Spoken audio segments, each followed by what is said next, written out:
clip is how I introduce my push method to my dog. This is how I teach the push method. Different trainers have different versions. My method is unique to me. I picked up pieces from the European method and have incorporated exercises and tools that help me to produce my end product. One thing that you can get started with is simply teaching your dog a targeting behavior.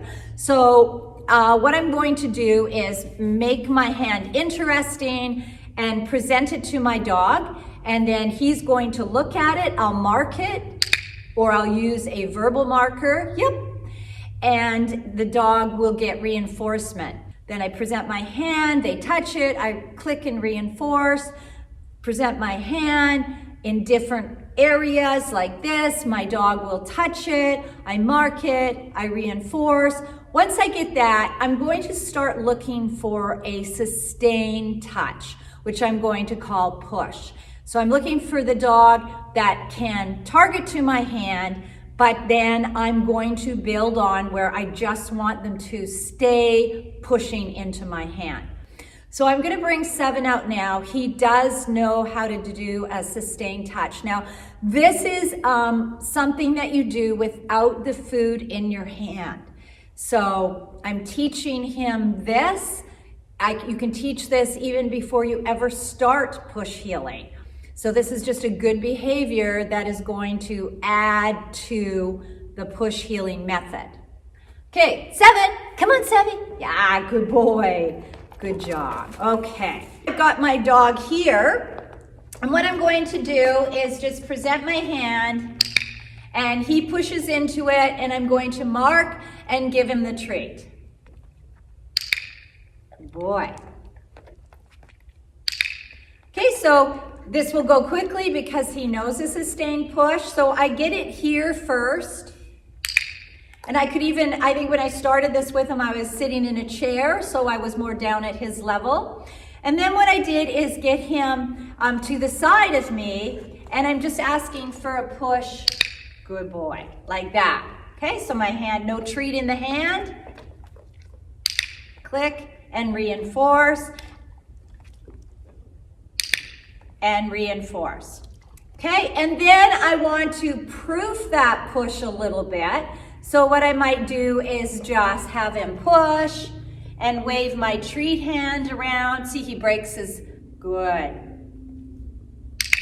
So when he broke his focus, I didn't mark, I just put my hand back out and I was waiting for him to continue with his push.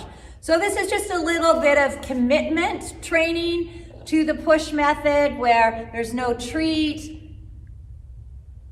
I do a little bit of proofing, he breaks his attention, nothing happens, he goes back to pushing, I click and reinforce his commitment to pushing.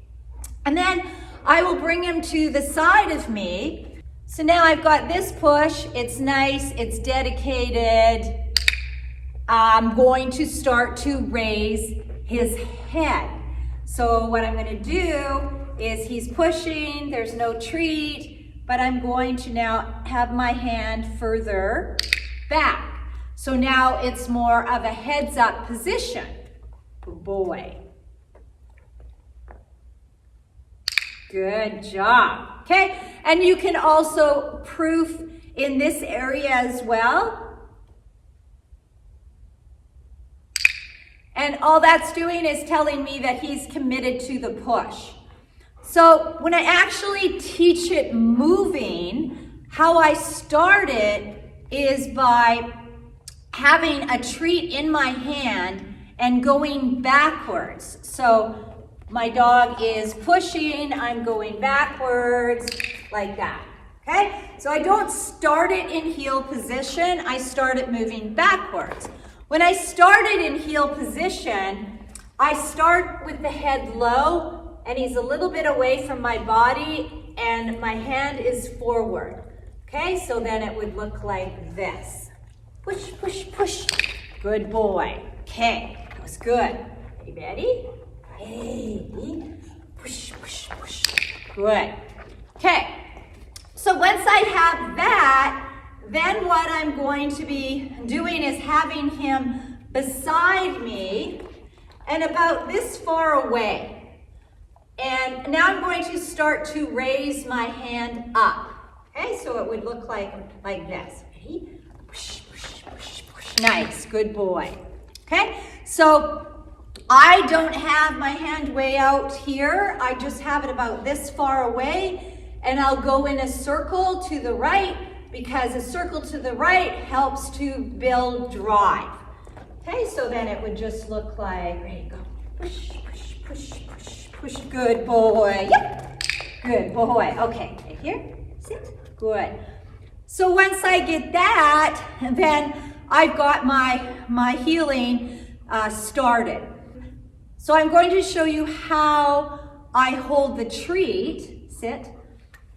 It would look like I have the treat right here. I just kind of put it along here and I cover it with my thumb, and then I just cut my hands like this. So the thumb is hiding the treat, although they can clearly smell it, and I just cup it down like this.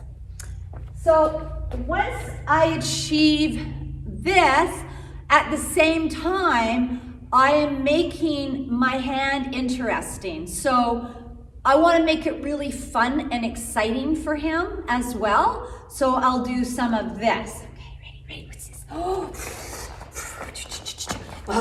yeah. Good, okay, push. Yep, good boy. Good, ready. Oh, what's this? And I might do a crazy little turn. Push. Oh, go, yay, good boy. Good job. So excitement to my hand, making my hand prey-like, something that he can chase, makes it all that much more exciting. So for me, I don't have my dogs push for a really long time. So, some dogs, if they're licking your hand or biting your hand a little bit, trying to get the treat out, deal with that in a stationary position first, so that when you go to move with the treat, you don't have that happening. And then what you want to do is, once you do this, the push with the food, is then you can start doing little bits of push with no food in the hand. And then, reinforce it by bringing the treat over and then giving it to them like that.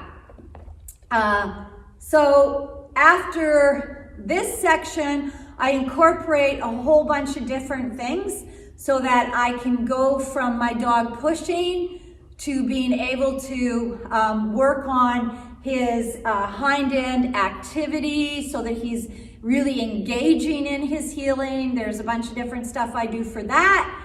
And I want to do lots of circles so that I can build a rhythm for my dog and myself. You can start with the sustained push and get started right away.